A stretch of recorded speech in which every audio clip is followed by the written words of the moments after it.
2013లో Vinukonda meetings ఇప్పుడు first time చూసినప్పుడు అందరూ ఫేక్ అనుకుంటారు, ఇలా టచ్ చేస్తే పడిపోతారు అని అనుకున్నా. నేను లైవ్లో చూసిన తర్వాత ఇది నిజమే, స్వస్థపరుస్తున్నారు తైలాభిషేకంకి వచ్చి అని నమ్ముతున్నాను. ప్రియమైన సంగమా, ప్రియమైన దేవుని పిల్లలా, నువ్వు ఇటువంటి దేవుని వద్దకు నువ్వు ఈరోజు వచ్చావు తెలుసా? సమస్తమును బాగు చేయగలిగి దేవుని దగ్గరికి నువ్వు వచ్చావు. ఒకదానిని బాగు చేసి మరొక దానిని చేయలేని దేవుడు కాదు.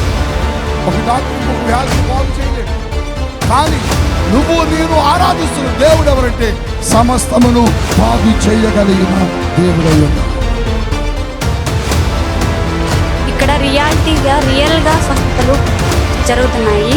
చాలా మందికి క్యాన్సర్ ఉన్న వాళ్ళకి క్యాన్సర్ హీలింగ్ అయిపోతుంది. ఇటువంటి హీలింగ్ ప్రాబ్లమ్స్ ఉన్న వాళ్ళకి అందరికీ బాగా హీల్ అయిపోతున్నాయి.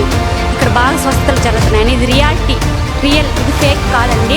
ఇక్కడ అందరూ నమ్మి వస్తే ఖచ్చితంగా మీ లైఫ్ చేంజ్ అయ్యి హ్యాపీగా ఇక్కడి నుంచి తిరిగి మీ ఇంటికి మీరు వెళ్తారు. ఈ చెయ్యి ఆపరేషన్ చేయాలన్నారు. ఈ చెయ్యి కనీసం దేనికి పనికిరాదు. సంవత్సరం బట్టి మాత్రం వచ్చేటప్పుడు కూడా కన్నీటితోనే వచ్చాను. ఈ నొప్పి తట్టు కాలేదు. కానీ దేవుడు నాకు వచ్చి నాకు స్వస్థత వచ్చాను. మేము ఒక అమ్మాయిని పోయిన ముందు నెలలో వచ్చాము.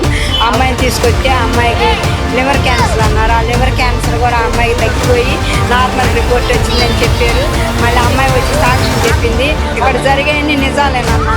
చాలా మందికి అద్భుతాలు జరుగుతున్నాయి. ఎయిడ్స్ వ్యాధులు తగ్గుతున్నాయి, క్యాన్సర్లు తగ్గుతున్నాయి, దెయ్యాలు వదులుతున్నారు. అప్పుల బాధల్లో ఉన్న వాళ్ళు అప్పులు తీరుతున్నారు. మా డాడీ మమ్మీ ప్రార్థనలు చేస్తే చాలా అద్భుతాలు జరుగుతున్నాయి.